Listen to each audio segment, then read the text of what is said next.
Marek, a będzie to słychać tam jak się to nagra?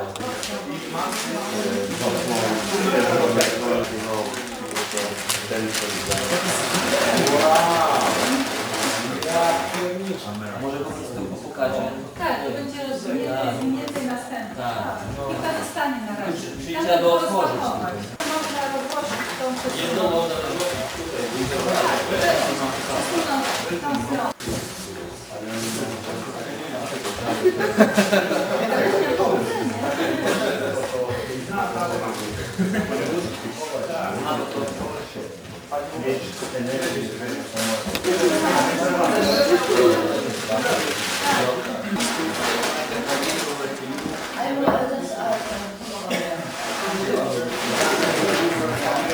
Please come closer.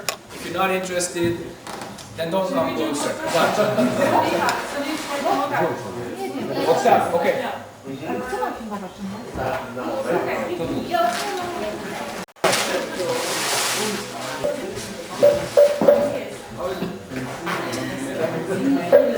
Start with these two, and after that I'm handing it over to Mucha Kopsanin, and she will talk about the background picture of the altar. But first, let me just introduce something really interesting. You know that we have Thangkas from various backgrounds, various styles, as if you were picking your samples from various parts of Korea. So this is an unusual color altar background picture, where you see Shakyamuni and the 18 chief disciples. And on the side of Shakyamuni Buddha, who is in the teaching position, you can see usually Gwansan Bosal and Deseji Bosal. And people were asking us, monks and also our nuns, that how do we distinguish? Because they look almost exactly the same, except that this tiara, this flower or stick in their hands are in opposite direction. You can see the difference in their tiara here, 1 and 2. Here you can see a Buddha sitting, and here you can see a Bodhisattva, another figure.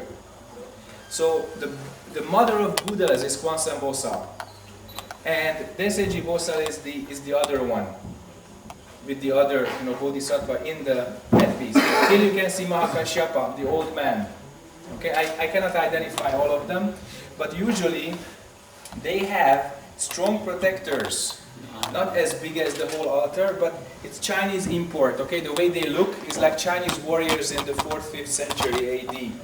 Nearly all of them. Is it possible to translate into Polish? Or no? Okay. Whisper somewhere, into our ears, or if some people need translation, then in the background you can do that. I'm sorry, but we have very little time. 6:30 we have scoop opening.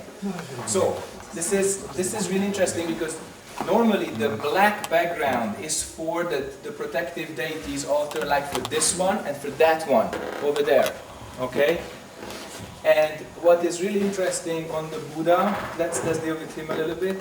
You can always see the old kasa. They were sitting in kasa. In Theravada you had 3 pieces of cloth on yourself. 1 on the upper part, and 1 on the middle part, and 1 on the kind of lower part of your body.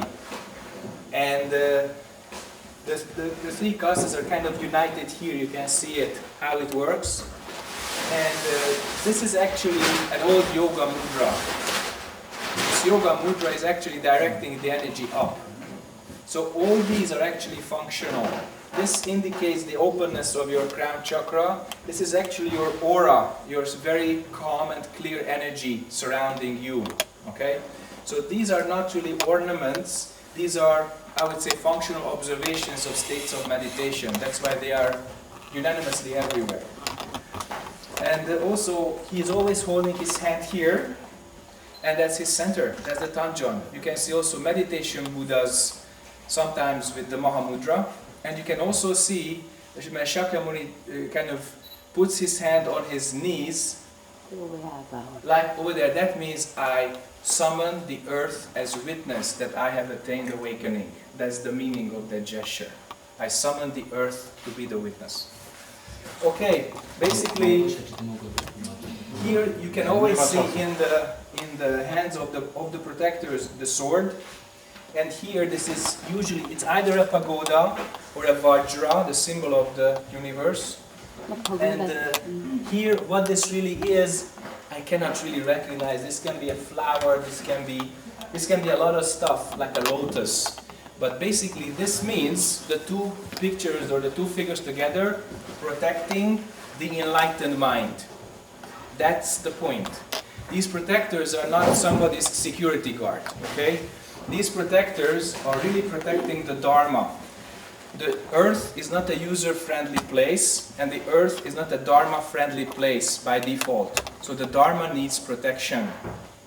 And the protector deities, they are from the Avatamsaka Sutra. If you read that, they are all there. And when you hear Koreans reciting the deity names, they actually summon all these deities to protect the Dharma. Some of them are in our precept ceremony. May Chakra, Indra, and all the celestial beings. Today we recited that in Polish. But the list is actually much longer. In Korea they recite, I think, 76, during Shinjun Kido. They have a special Kido with them. Now the Shinjun Kido, most of you are Hwam Sonjun Kido. Most of you know that. And this also had one really interesting response to the Hungarian Sangha in 1992 when we visited the US, and we asked him, how can we help the Sangha grow? He says, if you need bigger Zen center, if you need some support or some protection, do Hwam Sonjun Kido, that helps, but don't make mistake. What does that really mean? That means that the deities clear away all the hindrances, but if you become the hindrance, you are cleared away. Okay? So by making mistake, you become hindrance. Okay? Don't forget that. So this is actually the king of hell. This is really important. And he rules everything. This is the kind of background realm, and this is the foreground realm. That's why the little skulls are here. And these deities are actually, if you look at Compass of Zen, they are the demigods or the asuras. Asura literally means non-god. But these asuras, they have protective energy towards the Dharma. Why? Because you pay your respects to them and ask them to support your Dharma practice. So you pay your respects, then you get protection. That's why the Hwam Sonjun Kido is there, that's why the offerings are there, that's why reading their names are there. So we have to realize, if you have a physical body, you need soup and cheese and bread and everything to survive. If you don't have physical body, only some mental body, then people's faith mind, that's what supports you. They believe in it. So that's nourishing for the deities. Take it as a fairy tale, unless you can verify it within yourself. You don't have to believe that. But actually, there is a deal. That's why this is not what we call absolute practice. It's relative practice, summoning these deities, supporting your practice, defending your practice, and then the return is that your path is free if you don't make mistake. You can see the law, these are the books. You can see several weapons, like this one.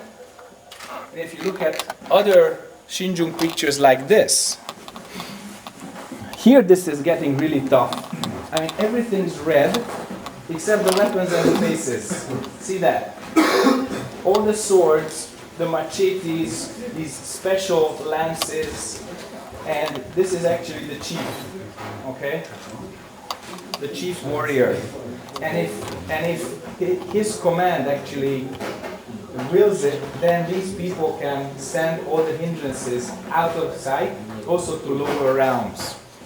And if I may translate one Korean monk's friendly advice to us, Western practitioners, he says, do Hwam Sonjun Kido, but don't mess with these guys. Don't take them as a joke, don't treat them lightly. It's a realm which we cannot see with our naked eye. Okay? If you study the Compass of Zen and you see the 6 realms of existence, we have humans, animals. Below that, 2 demons and hell. And above that, demigods and gods. So they are from the demigod realm. Okay? It's like, in your head. But basically, the gods are higher. It's like tuning your radio, okay? This is FM 98 to 100. Gods are 100 to 108, okay? Or 102. Okay? So basically, this is the way you can perceive of them. And we could go on, but we don't go on too much. I would like to hand it over to Muchak Popsanim and thanking for your attention. Let's talk about the background picture. Thank you. Oh. The information is wrong. It's not about the background picture. I was asked to talk about the altar, and offerings. Okay, as you told me, I say something and then you will take over again. So I misunderstood, maybe. So this, if you look at this altar, you see there are 3 levels, and on the top of this altar, Buddha is sitting. This altar is like according to the Buddhist cosmology, it is a symbol of Mountain Meru. It is sometimes called Sumeru. Mountain Meru, it is believed that it is the highest mountain, and it is at the very center of the universe. So, in the altar, it is a symbol of this Mountain Meru, and on the top of this, on the high peak with the snow-covered high peak, the Buddha is sitting, very clarity and clean. And sometimes it is said, it is in Korea. If you see the altars, then it's on the down level. You will see many figures carved. Sometimes animals, sometimes gods and flowers like this. And it represents this, as Sunim already told, this the down level of this living beings like this demigods, and this is called the level of the world of desire.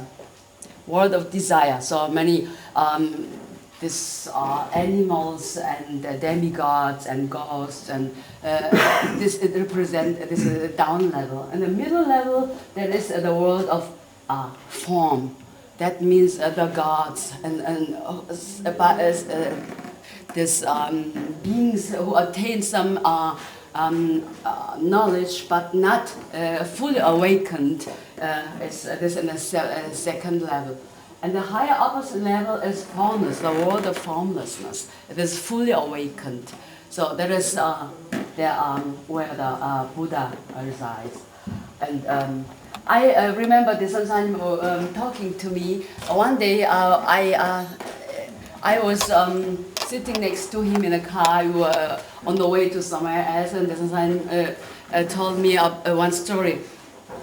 When he was a young monk, he meditated. He did sit gyolje in one temple. I don't know. I don't remember exactly what it is. It was Sudoksa or Magoksa, and he was a young monk. And then sitting in a Dharma room, some of his friend monks together. And then one day he noticed one monk missed the whole day, morning and noon and evening. The whole day he missed this meditation period. And then they start to wonder, where is he? And then suddenly the housemaster monk ran into the down hall and, please come, please come. So they ran, and they behind the housemaster monk, and they ran to the this main Buddha hall. And the main Buddha hall in Korea is mostly very big and huge, maybe this size or more bigger size. And there, on the top, next to the Buddha statue, this missing monk sitting there, and then holding a knife, a very sharp knife like this. So, and then people told, come down, please come down. He said, no, I am Buddha. I am Buddha. This man told me this to tell me that if we don't practice really the right way, then we got into this kind of a misleading misunderstanding of this, what is Buddha, you know. And And this is one story. This is Buddha. This altar is building like this, but I would like to talk about this our offerings. We put at least 6 kind of different offerings. They are called 6 Dharma offerings. You know that there are candles, and there are incense, there are water or tea, fruits, and rice, and so on. And I would like to tell you what all these things have a meaning. This is candles. You know, candles. We offer a candle. We light a candle, which means that has the meaning of the light of what is the light of enlightenment. This once you light the candle, the darkness disappear. You know, and this is the way how Buddha's teaching could be spread all over the world. So his teaching is like a light. It is once light is on, the darkness disappear. And then a fragrance, this incense. This incense is the taste, the fragrance of enlightenment. We call that. That means the light can reach everywhere, but in a deep place, the light cannot reach. So in this case, the fragrance can go everywhere and touch. And so that means Buddha's teaching should go everywhere and help all the beings in a deep down and hidden place, even though. And then we offer the water, but sometimes we offer the tea. That is, in Korean, it is called the sweetest, the gamnosu, that is the water of sweetness. That is a symbol of the teachings of Buddha. So if people are really in suffering and need, and the Buddha's teaching, it is taken like a sweet water. So the people who need is thirsty for salvation, they will take this Buddha's water as the sweetest, sweetest thing. And then we offer these flowers. You see the flower.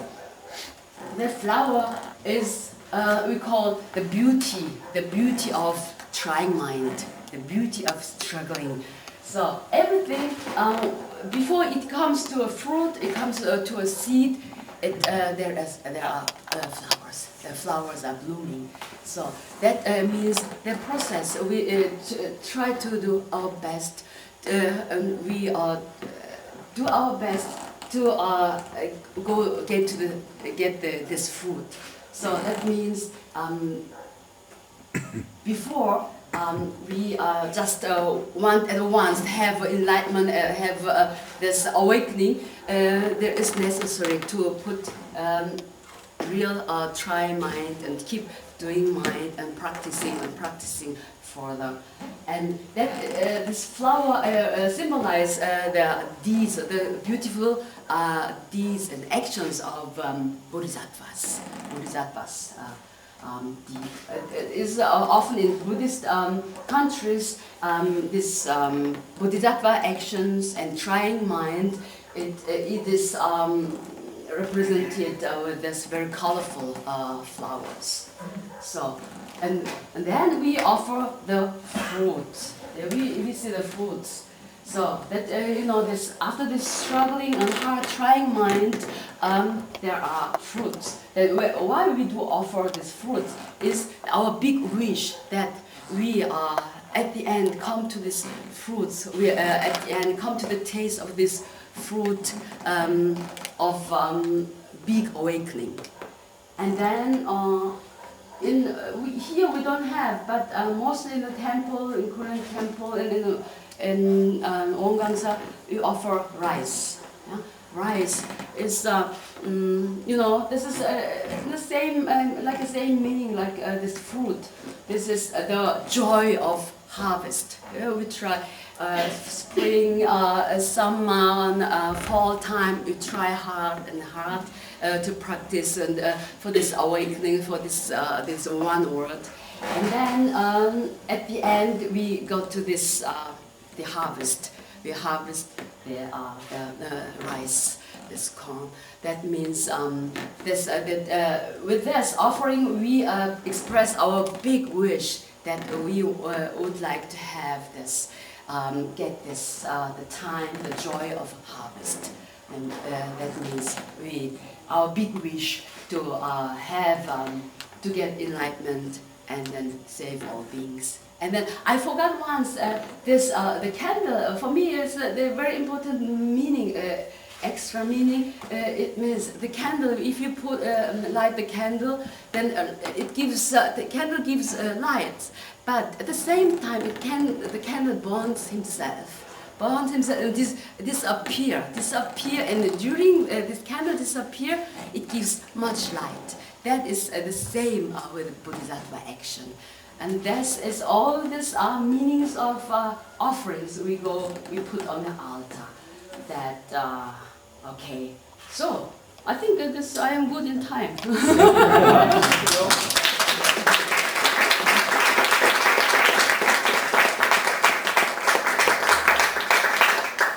I would just like to add something in general about these altar pictures and the altar itself.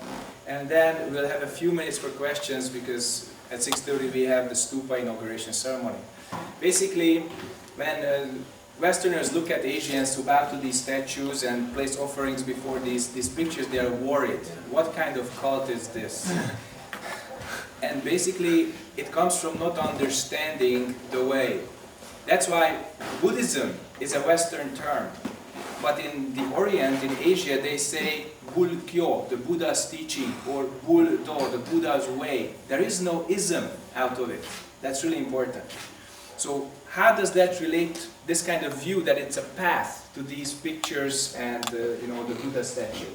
Basically, all these pictures, whether it's a Kwam Sonjung, or this is probably a Jijang Bosal background with the heavenly king, or the Buddha over there, also the Buddha over here.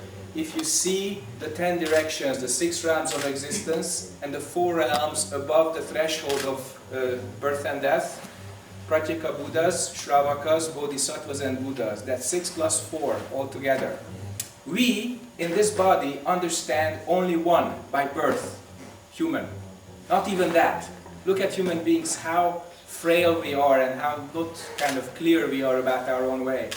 So, bowing to these statues and actually placing offering and chanting before these pictures mean that we open up our potential. We open the mind towards these realms, basically. So your radio will not be just at 88 to 90 megahertz. It will be from 90 to 108. And also, if your compassion is big enough, you can open towards the lower realms. Just be careful not to fall into them. So this is really important. This is realizing our potential. If you're a Dharma teacher, you know how to teach people to bow. You don't bow to a statue. You open up your Buddha nature, you take your karma away, and this statue is a reminder. It's a personification of that. Not just paying respects to Shakyamuni Buddha. He's gone, long time ago. But basically, bowing to our Buddha nature, not our Buddha nature. That's very important. And when you chant, and you chant the name of the Bodhisattva, that kind of mind you open up in yourself. So chanting Kwansan Bosal, when Koreans ask me, I always say, Kwansan Bosal will never come to you, but you become Kwansan Bosal. Same thing with other chanting. You become Buddha, you become Kwansan Bosal. So you open up these gates. These are gates, not pictures. And when you open the gate, then human realm, Buddha realm become one. Human realm, deity realm become one. But once you have opened these gates up, you have to take care of them. If you don't take care of them, not so good. Not so good karma. Okay? So that's why we say try 10,000 years non-stop. Because if you miss your direction, or you start something but you don't finish, you can make it worse than before. And this is just a little precaution. So if you really understand what this path is, you would never want to step outside of your own little body and do something else, because you understand what this path is already meaning, or what is the meaning of that. That means that we all become Buddhas, that we all walk on the path to enlightenment, not just one or two or a few.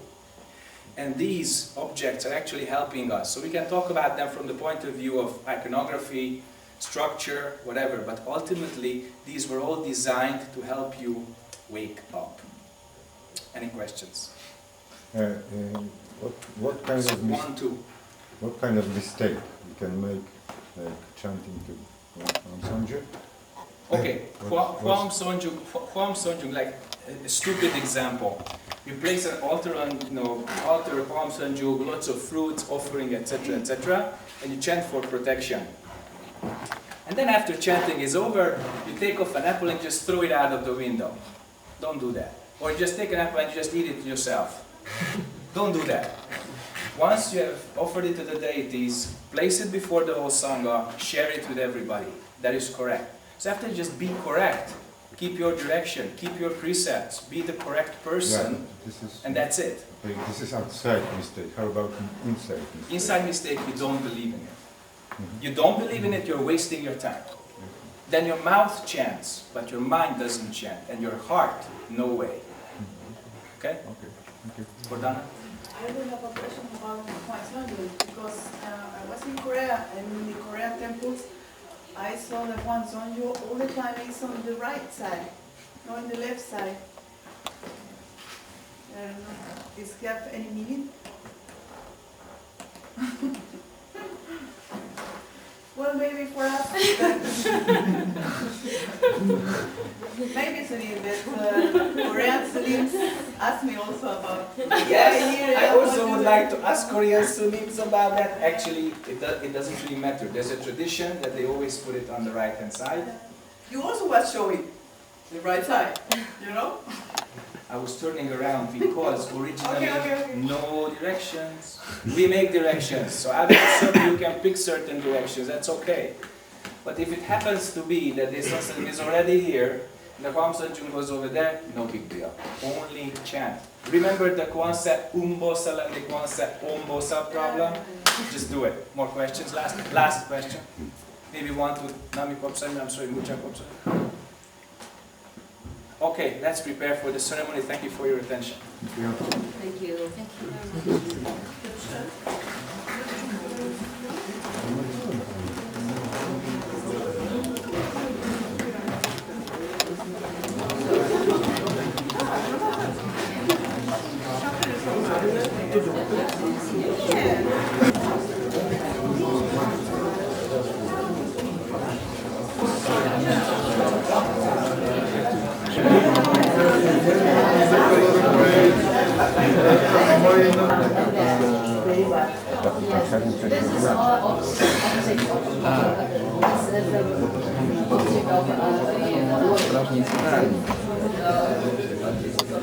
Where is this place? No, we can't do that.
All